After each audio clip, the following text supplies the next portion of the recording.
인식하는 것이 생각하는 것이고 또 말과 생각하는 게 인식의 수준이고 소원까지 가는 거예요. 그래서 우리가 애통한다는 것은 여기와 관계돼서요.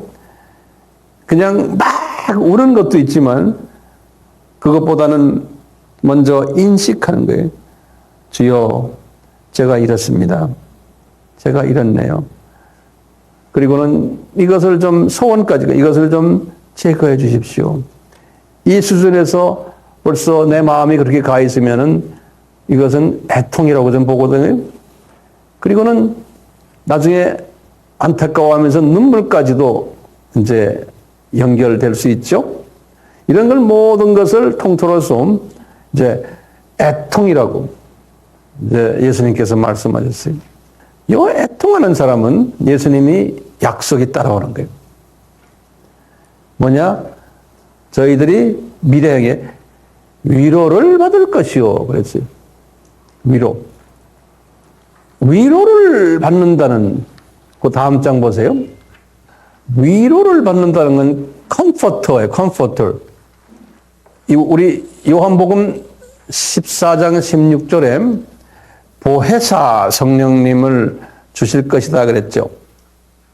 예수님께서 아까 우리 요한복음 7장 38절 39절에는 구원의 생수의 영을 받을 거다 그래 놓고는 같은 요한복음의 14장 16절은 그게 성만찬 때거든요. 성만찬 때 예수님이 하시는 말씀이 아까 요한복음 7장은 3년 공생의 한 중간 정도 됐고 지금 이 14장은 성만찬이니까 공생의 마지막 때예요.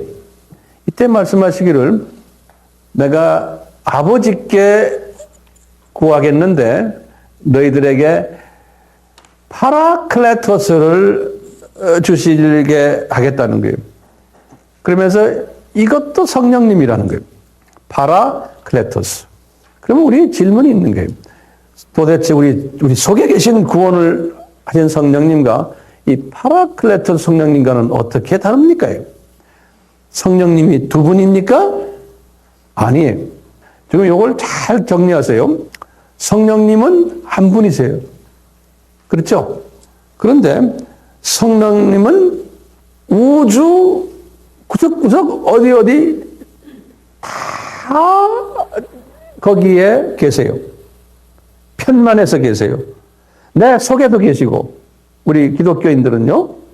그러니까 성령님이 내 속에만 계신 성령님만이 아니고 내 옆에도 계시고 저쪽 한 100m 더 멀리에도 계시고 500m 넓이도 있고 중국에도 있고 소련에도 있고 아프리카에도 있고 저 우주에도 계시고 성령님이 다 계신 거예요. 같은 한 분이신데 자 그런데 우리의 편리를 위해서 우리의 이해를 위해서 예수님께서 같은 푸뉴마 성령님이신데 내 속에 계신 성령님 구원을 이루시고 또 나의 그 경건을 나의 쓴뿌리를 제거해 주기 위한 그 성령님을 living water 생수 성령님으로 이렇게 예수님이 표현을 하셨어요. 그리고 또 성령님 또 어떤 때는 예수님의 영 또는 아버지의 영 또는 그리스도의 영 주님의 영 이렇게 표현을 했어요. 그런데 그 똑같은 성령님이신데 내 바로 옆에 서가지고 여기에 계시면 바로 옆에 지금 여러분과 나의 바로 옆에 와서 여기서 운행하시는 똑같은 성령님이신데 그 성령님에다가 이름을 붙인 게 파라클레토스인 거예요. 같은 성령님이신데 그 파라클레토스라는 그 이름에서 우리가 그것을 알 수가 있는 거예요. 같은 푸뉴마 성령님이신데 파라라는 말 알죠? 파라라는 말은 헬라말로 내 옆에 계신 분이라는 뜻이에요. 파라라는 건 파라. 옆에 나란히 계신 분. 그런 뜻이 파라라고 그래요. 그리고는 클레토스라는 말은 수동형 표현이에요. 불리움을 받는 자 또는 초청을 받는 자 이런 소리예요. Be invited, be called 이렇게.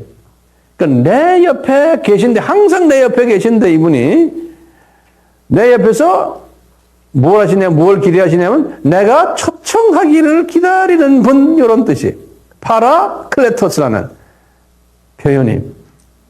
자, 예수님이 이렇게 말씀하시고는 이제 승천에 올라가시는 그날, 이제 40일 되는 날이죠. 그날 이분이 하시는 말씀이 있죠. 사도행전 1장 3절에서 5절에 보시면 예수님이 거기 보면 40일 끝내시고, 한번 성서 한번 열어보세요. 40일 끝내시고 사도행전 1장입니다.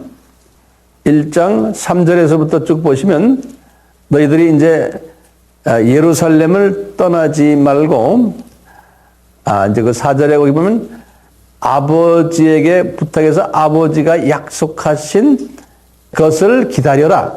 그런 말 있죠, 거기요. 약속하신 것을 기다려란 말 있죠. 그러면 이제 5절에 보면 너희들이 그 약속하신 것이 오면은 성령 세례를 받으리라. 요 말 있죠? 그때 거기 지금 우리가 지금 말하는 약속하신 것이 뭐냐 이거예요. 예수님께서 그러면 우리가 뭐라고 대답했어요? 요한복음 14장 16절인 거예요. 성만찬 때에 약속하신 거예요. 우리 요한복음 14장 16절도 한번 열어가셔서 한번 보시는 거예요. 성만찬 하실 때에 내가 아버지에게 부탁을 할 터인데 너희들에게 이제 파라클레토스가 올 것이다. 요한복음 14장 16절. 거기에 한국말로 보혜사라고 그랬어요. 자, 그래서요, 보혜사, 그것을 영어 성경을 번역한 사람들이 여러 가지로 표현했어요. 그 파라클레토스를 뭐라고 했냐면 the helper 그랬어요. the helper라고 더가 붙어요. the helper 그런데 H자가 대문자로 돼 있어요. 그 다음에 the comforter 그랬어요. comforter 알죠? 그러면 그것도 C가 대문자로 돼 있어요. comforter가 뭐냐면 위로자라는 뜻이에요. 그러니까 돕는 자. 그러니까 보혜사란 말은 돕는 자라는 뜻으로 중국 분들이 번역을 한 것 같아요. 그 다음에 또 어떤 성경은 더 카운슬러 그랬어요. 카운슬러란 말은 한국말로 뭐죠? 상담자. 이렇게 카운슬러. 또 어떤 성경은요, the advocator 그랬어요. advocator. V-O. advocator 그랬어요. 이 advocate란 말은 변호사라는 소리. 변호사. 이제 advocato라 그래가지고 헬라 말로는 변호사라는 뜻이에요. 그러니까 이렇게 다양하게 표시를 했는데 그 오리지널은 이름이 뭐예요? 파라클레토스예요. 그래서 이제 한국말로는 보혜사 그랬어요. 자, 그러면 지금 뭐냐면 우리가 애통을 하면은 예수님 말씀 애통을 너희들이 하면은 네 속에 있는 이 생수의 씻은 이 생수의 성령님도 역사를 하고 계시지만 이제는 네 바로 옆에 계신 너를 따라다니는 보혜사 성령님이 컴포터 너에게 올 거라는 거예요. 보혜사 성령님이. 그러니까 이제 더블로 이제 나타나시는 거나 마찬가지. 더블 역사를 하시는 거예요. 보혜사 성령님이 미사일처럼 바깥에서 나에게 들어오시겠다는. 지금 내 속에 지금 성령님이 계신데 더 강하게 아마 임하시는 모양이에요. 그래서 우리 오순절 때도 이미 구원받은 하나님의 사람들, 120문도가 이미 이 속에는 이미 생수의 성령님을 모시고 있었는데 그분들에게 뭐가 나타났어요? 파라클레토스 성령님이 나타나가지고 성서에 보면 그래서 이 성령님이 불같이 바람같이 저들에게 임했다 그랬어요. 임했다는 단어가 중요해요. 영어로는 landed on, land란 건 land에다가 on 그랬어요. 다시 말하면 머리에 또 우리 헬리콥터가 앉는 식으로 성령님의 헬리콥터가 내 머리 위에 딱 land on 했다는 거예요. 그러니까 분명히 바깥에서 오시는 거야. 내 속에서 오시는 게 아니고. 그래서 요 랜드 온 임했다 하는 그 성령님이 같은 성령님인데 더 강하게 이제 임하시는 성령님이라 보시면 되겠어요. 그래서 불같이 임하셨다. 바람같이 임하셨다. 사도행전 2장 2절과 3절. 또 바깥에서 예수님의 영이 우리 다메섹에서는 빛같이 바울에게 임했잖아요. 빛같이. 사도행전 9장 3절에.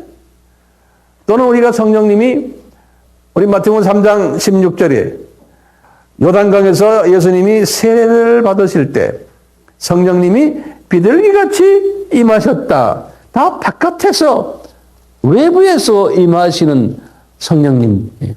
그 성령님이 여러분이 아니고 한 분이신데 내 속부터서 편만하게 쫙 계시는데 나 가까이 계신 성령님을 특히 우리가 뭐라고? 파라클레토스 성령님. 이렇게 생각하시면 되겠어요. 그렇기 때문에 이 파라클레토스 성령님이 우리에게 임하시는데 불같이 임하시기도 하고 바람같이 임하시기도 하고 또 비둘기같이 여러 모습으로 임하시면서 내 속에 들어오시는 거예요. 들어오셔가지고 이미 성령님이 계신데도 이분이 더 강하게 역사하시면서 불같이 임하셔서 내 속에 있는 쓴뿌리들을 태워주시기도 하고 영적으로 태우는 거예요. 네? 이제 태워주시기도 하고 타면은 제가 다 만든 말들이에요. 타면은 재가 있잖아요. 그 재를 성령님의 바람이 싹 불어서 재를 다 없애기도 하고 이런 모든 일들을 하면서 나를 성화시키는 일을 하시는 분이 성령님, 분유마 성령님 또 파라클레토스 성령님. 근데 언제 이런 일들을 이분이 하시나? 내가 마음이 가난해질 때, 겸손해질 때. 근데 이 겸손이 이제 어느 정도 겸손이 되면 외부로 나타나는 거예요. 나도 가끔 거짓말 하는데, 나도 가끔 저런 짓 하는데, 저 사람이 거짓말하고 저런 짓 하는 거 내가 용서해 줄 수가 있는 거예요. 나도 그런데, 그렇죠? 그러니까 이미 내가 이웃의 잘못을 용서해 주는 그런 사람이 되면, 아, 이분이 겸손한 사람이 됐구나. 이분이 마음이 가난해졌구나로 볼 수가 있어요. 근데 이걸 안 하는 사람은 눈에 보이면 자기 마음에 안 들면 그대로 막 쏘아대는 사람들 있죠. 예? 이런 사람은 뭐가 안 돼서 그래요? 지금 1단계가 아직 안 돼서 그래요. 그러니까 복 있는 크리스찬은 지금 이 팔복의 이 산상수훈의 이 가르침은 모든 하나님의 자녀들에게 해당되는 게 아니에요. 이것은 특별한 예수님의 종들, 사역자들이. 왜냐하면 이분들이 이 성품이 변하지 않으면 주님의 일을 할 수가 없어요. 그래서 나중에 이제 7장에 보면은 성품이 변하지 않았는데도 주님의 일을 하는 사람이 많을 것을 예수님이 예언하셨어요. 7장 15절부터. 많은 사람들이 기독교 역사 속에서 성품은 일이 성품인데, 좀 나쁜 말로 하면 개떡 같은데, 뭐 예수님의 이름으로 내가 기적도 일으키고 예수님의 이름으로 예언도 하고 예수님의 이름으로 귀신도 쫓아내고 하면서 그날의 심판 때예요. 예수님 내가 이렇게 했지 않습니까? 할 때 예수님이 내가 밝히 말하노니 I don't know who you are. 네가 누군지 난 모르겠다는 거예요. 이런 일들이 많이 일어날 거라는 거예요. 예수님이 예언하신 거고요. 2000년 전에. 그리고 지금 2000년 동안 이런 사역자들이 굉장히 많은 거예요. 성품은 변하지 않았는데 성품은 못돼 먹었는데, 예? 뭐 이런 기적들이 많이 일어나고 막 뭐 누가 보면 아주 대단한 성공한 사역자로 보이는데 알고 보면 그게 딴 놈이 했다는 거예요. 예수님이 말씀하신 딴 놈이 기적을 다 일으킬 수 있고 다 할 수 있다는 거예요. 그러니까 이게 영분별력을 가지려면 어디로 가야 됩니까? 처음 마음이 가난한가 하는, 저분의 성품이 어떤가, 그걸 우리가 체크를 해야 되는 거예요. 위로를 받을 것이요. 거기에 눈물의 기도로서 기도한 사람들이 있거든요. 그래서 그 인식과 서원의 단계로 더 깊이 들어가면은 이제 애통하는 눈물을 동반하게 되지 않습니까? 그래서 저는 이렇게 생각이 되는 거예요. 아하, 이 눈물이 어디서 나오나? 아, 성령님의 샘물이 터져서 생수의 강이 흘러나오는 증거구나라고 그냥 제가 한번 만들어 봤어요. 그 눈물이 많을수록 주님께서 기뻐하시는. 그래서 다윗도 눈물의 사도들이라고 그랬어요. 여기 사도들, 눈물의 사도들, 다윗, 시편 6편 6절에 내가 탄식함으로 공핍하여 밤마다 눈물로 내 침상을 띄우며 내 요를 적시나이다. 이 다윗의 이야기들이죠. 다윗의 성가대장 마스길의 그 시도 보면 이분도 눈물의 사람임을 볼 수 있어요. 사람들이 종일 나더러 하는 말이 내 하나님이 어디 있느냐 하니 내 눈물이 주야로 내 음식이 되었도다. 시편 42편 3절. 예레미야도 눈물의 선지자였고 사도 바울도 그랬고 디모데도 그랬고 거기 성경 구절들 제가 거기다 다 드렸어요. 자, 이렇게 이 애통하는 눈물의 삶을 살다 보면 서서히 나의 그 더러운 성품들이 서서히 조금씩 이제 증발되는 거죠. 없어지는 거죠. 조금씩. 그건 내 스스로도 모르는 거예요. 근데 이제 주변 사람들이 보면은 그것을 인식할 수가 있는 거예요. 저 사람 좀 변했다. 옛날 같으면 성질내고, 옛날 같으면 자기 마음에 안 들면 소리 지르고, 옛날 같으면 참지 못하고, 그래도 교만하고 이런데 저 사람 왜 저렇게 사람이 변했지? 누가 보면 변했다고 그러는 거예요. 그러면 분명히 이제 우리가 좀 성서적인 단어를 쓰면 생수의 강이 이 속에서 움직이시는구나. 또 뭐예요?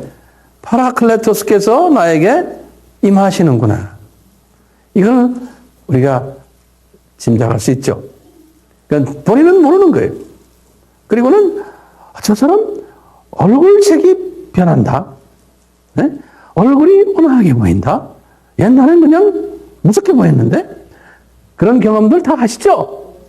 예. 이제 이렇게 되는 거예요.